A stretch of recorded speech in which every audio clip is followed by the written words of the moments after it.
Subscribe कीजिए ध्येय IAS channel को और बेल आइकन को दबाइए लेटेस्ट वीडियो सबसे पहले देखने के लिए।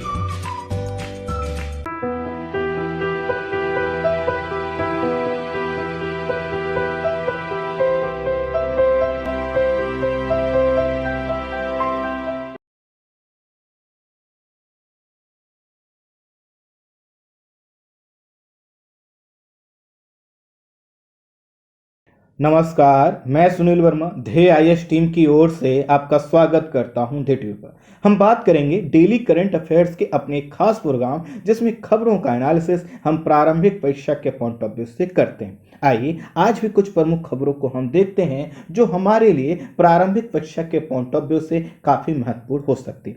सबसे पहले हम बात करेंगे नेपाल के विषय में। नेपाल शरणार्थियों को कोविड वैक्सीन देने वाला एशिया प्रशांत क्षेत्र का पहला देश बन गया है। दरअसल नेपाल अपने राष्ट्रीय टीकाकरण अभियान में शरणार्थियों को शामिल कर चुका है और शरणार्थियों को भी कोविड-19 वैक्सीन दे रहा है।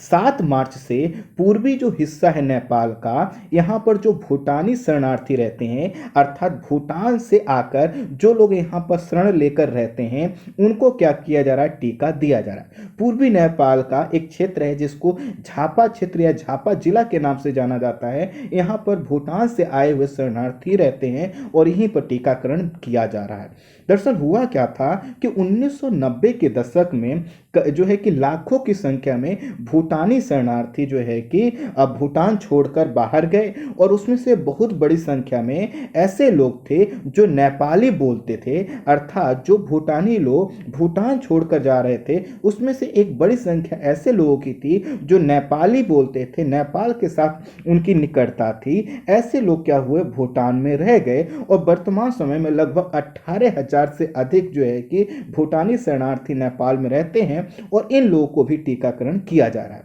जब 1990 के दशक में भूटान से लोग जा रहे थे भूटान को छोड़कर, तो भूटान के ऊपर दबाव बनाया गया कि उनके साथ जो है कि सही व्यवहार करे, इनको वापस ले, लेकिन भूटान ने ऐसा करने से मना कर दिया। उस समय क्या हुआ, संयुक्त राष्ट्र शरणार्थी जो एजेंसी है इसने पश्चिमी देशों के साथ मिलकर थर्ड कंट्री सेटलमेंट का प्रोग्राम प्रारंभ किया। थर्ड कंट्री सेटलमेंट उन लोगों के लिए है जो शरणार्थी हैं और इसी के तहत 1 लाख से अधिक जो शरणार्थी हैं अमेरिका, ऑस्ट्रेलिया, कनाडा और यूरोप के कई देशों में रहते हैं। वर्तमान समय में 18,000 से अधिक जो शरणार्थी हैं वह भूटानी शरणार्थी नेपाल में रहते हैं और उनको क्या किया जा रहा है, टीका दिया जा रहा है। दरअसल यह जो टीकाकरण किया जा रहा है इसलिए महत्वपूर्ण है क्योंकि कोविड के लिए जो टैगलाइन यूज की जाती है वो क्या है कि जब तक एक व्यक्ति भी क्या है असुरक्षित है तब तक सब असुरक्षित हैं। मतलब मान लेते हैं, मैं अपने ऊपर लेता हूं कि अगर मैं जो है कि कोरोना संक्रमित हो सकता हूं तो मैं आपको भी संक्रमित कर सकता हूं। इसलिए अगर सबको टीका लग रहा है तो मुझे भी टीका लगना चाहिए, अदरवाइज मैं सबको संक्रमित करता रहूंगा। और इसीलिए नेपाल ने निर्णय लिया है कि हम क्या करेंगे, नागरिकों के साथ साथ जो वहां शरणार्थी रहते हैं उनको भी क्या करेंगे, टीका लगाएंगे। नेपाल ने जो है कि भारत से जो कोविशील्ड वैक्सीन है इसकी 10 लाख डोज जनवरी माह में ली थी और उसी डोज में से क्या किया कर रहा है, वो शरणार्थियों को भी टीका दे रहा है। आपको पता है कि भारत और भूटान की जो सीमा की लंबाई है यह पूछा जा चुका है और प्रारंभिक परीक्षा के पॉइंट ऑफ से इंपॉर्टेंट है, इसलिए मैंने ये लाइन जोड़ दिया है। तो भारत भूटान सीमा की टोटल जो लंबाई है 699 किलोमीटर की है। इसमें से सबसे ज्यादा सीमा लगती है 267 किलोमीटर की असम के साथ, उसके बाद जो है कि 217 किलोमीटर की अरुणाचल प्रदेश के साथ, फिर पश्चिम बंगाल के साथ 183 किलोमीटर और सिक्किम के साथ 32 किलोमीटर की लगती है। अब हम बात करेंगे कोवैक्स के विषय में। तो कोवैक्स क्या है इसको थोड़ा समझिए। इसका पूरा नाम है कोवैक्स ग्लोबल वैक्सीन फैसिलिटी। तो कोवैक्स क्या है, एक वैश्विक पहल है जिसमें यह प्रयास किया जाता है कि आय के आधार पर कोविड वैक्सीन को के लिए जो एक विभेद हो सकता था उसको समाप्त किया जाए और इसके तहत क्या किया जाता है, सभी देशों को त्वरित और समान रूप से टीका उपलब्ध करवाने का प्रयास किया जा रहा है। विभिन्न देशों का क्या है, कोवैक्स का एक समूह है जिसमें अमीर देश भी शामिल है और गरीब और विकासशील भी देश शामिल है। तो इसमें क्या होता है, जो अमीर देश हैं वह पैसा एकत्रित करते हैं और पैसा एकत्रित करके क्या करते हैं, वैक्सीन खरीदते हैं। फिर WHO क्या करता है, विकासशील और गरीब देशों तक उस वैक्सीन को पहुंचाता है। यही क्या है, कोवैक्स। तो इसका उद्देश्य है 2021 के अंत तक 2 अरब खुराक की आपूर्ति करना। तो 2 अरब खुराक की आपूर्ति कहाँ की जाएगी? क्या वो भारत को की जाएगी, अमेरिका को की जाएगी या यूरोप के अन्य देशों की? नहीं, यह की जाएगी जो गरीब देश हैं, जो खुद से क्या कर सकते हैं, कोविड के वैक्सीन नहीं खरीद सकते, उनको दी जाएगी। क्योंकि इसका भी वही टैगलाइन है कि एक व्यक्ति भी अगर असुरक्षित है तो सबको क्या करेगा, संक्रमित कर सकता है। इससे जोड़ने के लिए जो है कि क्या किया गया था, 31 अगस्त 2020 तक की टैगलाइन दी गई थी और अभी लगभग अधिकांश देश इससे जुड़ चुके हैं। इस प्रोग्राम को तैयार किया गया था कोवैक्स को WHO द्वारा, गवी वैक्सीन अलायंस के द्वारा और कोलिशन फॉर एपिडेमिक जो है कि प्रिपेयरनेस इनोवेशंस के द्वारा। तो ये 3 संगठन हैं, इन तीनों के द्वारा मिलकर कोवैक्स को प्रारंभ किया गया। लेकिन नेतृत्व किसके पास है? WHO अर्थात वर्ल्ड हेल्थ ऑर्गेनाइजेशन के पास है। कोवैक्स क्या करता है कि यह जो है एक्सेस टू कोविड-19 टूल्स का हिस्सा है। तो आपसे ये भी पूछा जा सकता है ACT क्या है? तो ACT का फुल फॉर्म होता है एक्सेस टू कोविड-19 टूल्स, अर्थात कोविड-19 के लिए जितने भी टूल्स की आवश्यकता है वहां तक सबकी पहुंच को सुनिश्चित करने का ACT एक प्रोग्राम है और इसी ACT प्रोग्राम का हिस्सा है कोवैक्स, और जिसमें हम वैक्सीन की आपूर्ति सभी तक सुनिश्चित करने का प्रयास करते हैं। तो एक्सेस टू कोविड-19 टूल्स में क्या किया जाता है, वैक्सीन के उत्पादन को, उसकी पहुंच को सुनिश्चित किया जाता है, ट्रीटमेंट में जो है कि एकरूपता लाई जाती है, टेस्ट पर काम किया जाता है, रिसर्च को बढ़ावा देने का कार्य किया जाता है और इसको कई देशों की सरकारों और NGO के द्वारा फंडिंग प्राप्त होती है और इसी ACT का हिस्सा है कोवैक्स। कोवैक्स के तहत क्या होगा, 27% आबादी का टीकाकरण या तो मुफ्त में या फिर जो है कि 9 के बराबर कीमत में किया जाएगा। आपने देखा होगा अफ्रीका के देशों को, नेपाल को, जो है कि पाकिस्तान को, कई देशों को जो है कि भारत क्या कर रहा है, वैक्सीन भेज रहा है। वह दरअसल इसी कोवैक्स प्रोग्राम के तहत भेज रहा है, अर्थात क्योंकि इसकी जो पूरी फंडिंग है वो WHO करता है या अन्य संगठन करते हैं और भारत का भी यह मानना रहा है कि हम क्या करें, गरीब देशों को भी वैक्सीन उपलब्ध करवाएं। इसी के तहत वैक्सीन दी जा रही, जैसा कि कुछ समय पहले पाकिस्तान को भी हम लोगों ने दिया था। तो देखिए इसमें इसका टैगलाइन क्या कहता है, जब तक हर व्यक्ति सुरक्षित नहीं तब तक कोई भी सुरक्षित नहीं, और इसी के कारण कोवैक्स के तहत सबको वैक्सीन देने का प्रयास किया जाए। आपको पता है एक तरफ विकसित देश क्या कर रहे हैं, उन्होंने पूरा जो है कि ऑर्डर दे रखा है कि जितना वैक्सीन बने हमारे पास भेज दो। तो इससे जो है कि WHO को लगा इससे तो क्या होगा, गरीब देशों के पास कभी भी जो है कि वैक्सीन पहुंच नहीं पाएगी। उसी के लिए क्या किया गया, कोवैक्स प्रोग्राम प्रारंभ किया गया और इसी कोवैक्स प्रोग्राम के तहत भारत जो है कि कई देशों को वैक्सीन दे रहा है। कोवैक्स के तहत जो टीका जो पहला देश प्राप्त करने वाला देश था वह था घाना। तो अगर आपसे पूछा जाए कि कोवैक्स वैक्सीन के तहत सबसे पहले टीका किस देश को दिया गया, तो अफ्रीका महाद्वीप का एक देश है घाना, उसको दिया गया। और यहाँ पर जो टीका दिया गया वह सीरम इंस्टीट्यूट ऑफ इंडिया के द्वारा जो एस्ट्राजेनेका नाम की वैक्सीन है उसके 6 लाख डोजेस यहाँ पर दिए गए फरवरी में। और उसको यह इस तरह अफ्रीका जो है कि अफ्रीका का जो घाना देश है वह कोवैक्स वैक्सीन के द्वारा प्राप्त करने वाला पहला देश है। 9 करोड़ की खुराक जो है कि अफ्रीकी देशों को वर्ष 2021 की पहली छमाही में ही दी जानी है। किसके तहत, कोवैक्स के द्वारा। भारत इसी प्रोग्राम के तहत अधिकांश देशों को वैक्सीन की क्या कर रहा है, आपूर्ति कर रहा है और यह WHO के गाइडलाइंस में सब कुछ हो रहा है। अब हम बात करेंगे आहार क्रांति मिशन। यह एक नया मिशन है जो प्रारंभ हो सकता है, कुछ ही दिनों में हो सकता है, आज हो जाए या कल हो जाए। इसका लक्ष्य है पोषक और संतुलित आहार की जरूरत को समझना और स्थानीय फलों और सब्जियों तक लोगों की पहुंच कायम करना। आहार क्रांति का मतलब है कि जो हम भोजन करते हैं उसमें क्रांति लाना। कैसे लाना, कि लोगों को पोषक और संतुलित आहार की जानकारी बताना, उनके अंदर इतनी चेतना जागृत करना कि वो डिसाइड कर सकें कि कौन सा पोषक जो है या संतुलित आहार उनके लिए सबसे बेहतर है। और साथ ही साथ ये जब पोषक आहार और संतुलित आहार की बात होगी तो उसमें फिर यह होगा कि आखिर इन चीजों को कहां से लाया जाए। तो इसका उद्देश्य ये भी है कि जो स्थानीय फल और सब्जियां हैं हम उनके विषय में नहीं जानते, जबकि उनके अंदर कई तरह के विटामिन, कई तरह के न्यूट्रिशंस होते हैं, तो हमें उनको भी बताना। इससे क्या होगा कि जब सभी लोगों को पता होगा कि कौन सा जो आहार है सबसे अच्छा है उनके लिए और कौन सी चीजें उनके यहाँ पर उपलब्ध हैं, तो क्या करेंगे, उन चीजों को वह उपभोग कर पाएंगे और इससे क्या होगा, उनका जो आहार है संतुलित होगा। इसी को नाम दिया गया है आहार क्रांति मिशन।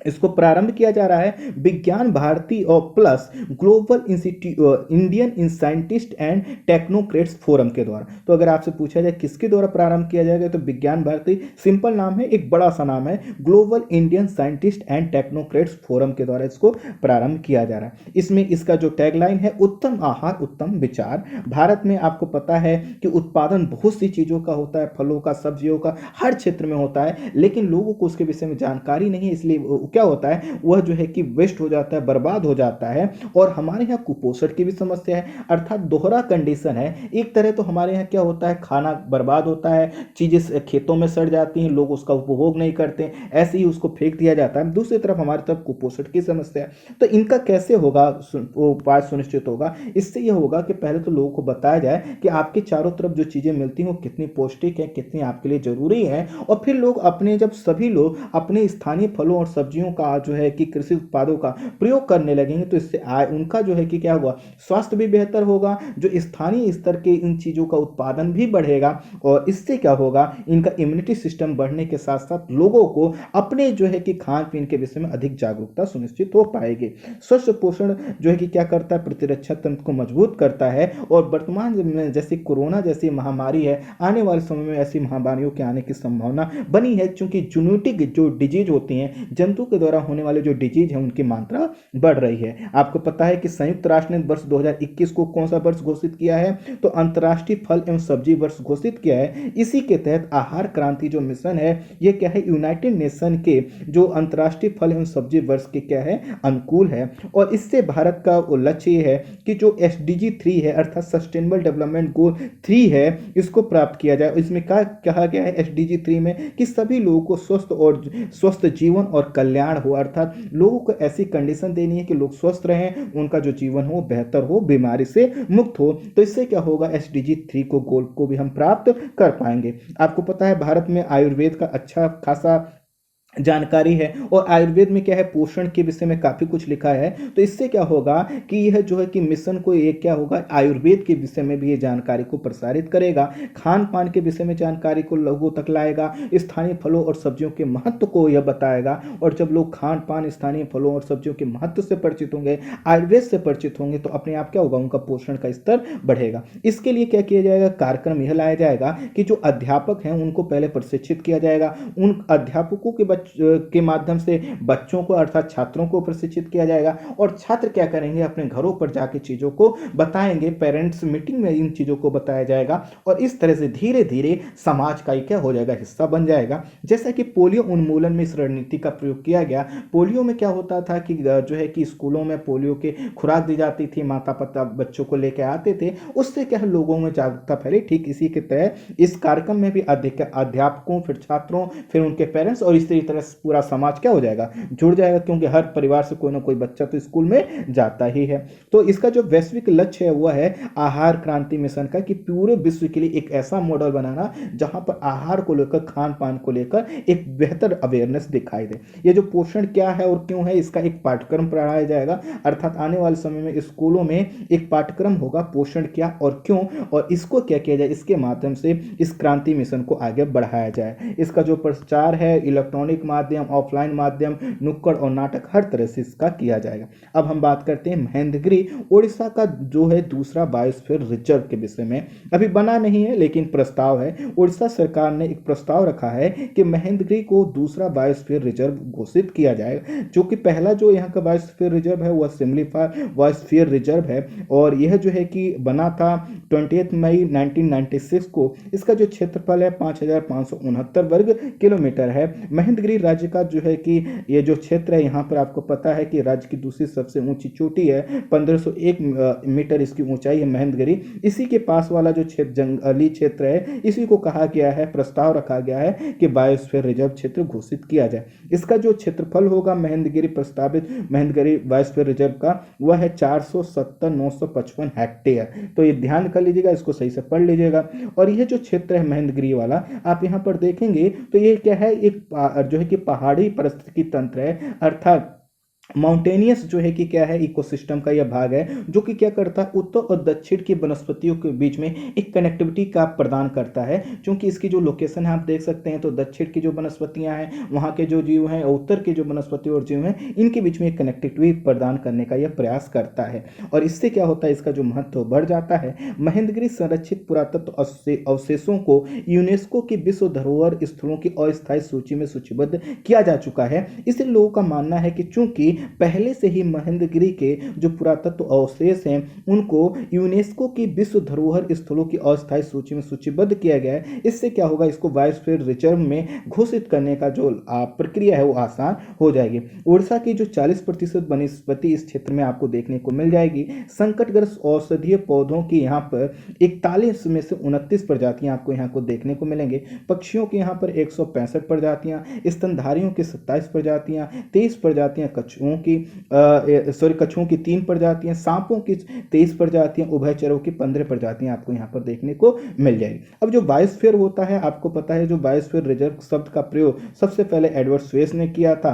और यह जो बायोस्फीयर रिजर्व है इसका संबंध है यूनेस्को के मानव और जैवमंडल प्रोग्राम 1971 के का ये क्या है, हिस्सा है। अब ये जो बायोस्फीयर रिजर्व होता है यह क्या होता है, सांस्कृतिक और प्राकृतिक परिदृश्य में बिल्कुल अलग होता है। विस्तृत क्षेत्र होता है, सामान्यतः 5000 वर्ग किलोमीटर से अधिक क्षेत्र को क्या किया जाता है, इसके अंतर्गत रखा जाता है। जब किसी क्षेत्र को बायोस्फीयर रिजर्व घोषित किया जाता है तो उसको 3 जोन में बांटा जाता है। पहला होता है कोर जोन, उसके बाहर बफर जोन और उसके बाहर जो है कि सबसे बाहर बाहरी जोन या फिर ट्रांजिशनल जोन उसको बोला जाता है। जो कोर जोन होता है, जो सबसे अंदर में होता है, जो सबसे महत्वपूर्ण होता है, उसमें जो है कि हर प्रकार की गतिविधि पर जो है कि प्रतिबंधित होती है। जो बफर जोन होता है उसमें शोध अर्थात रिसर्च और जो है कि एजुकेशनल एक्टिविटी अलाउड होती है। जो बाहरी जोन होता है उसमें फसल उगाई जा सकती है, वानिकी किया जा सकता है, मनोरंजन किया जा सकता है, मछली पालन किया जा सकता है। तो ये जो बायोस्फीयर रिजर्व के तहत क्या होता है कि जनता और सरकार दोनों का सहयोग बायोस्फीयर रिजर्व को मिलता है, संरक्षित हो जाता है। इस समय कुल 18 जो है कि बायोस्फीयर रिजर्व इंडिया में है।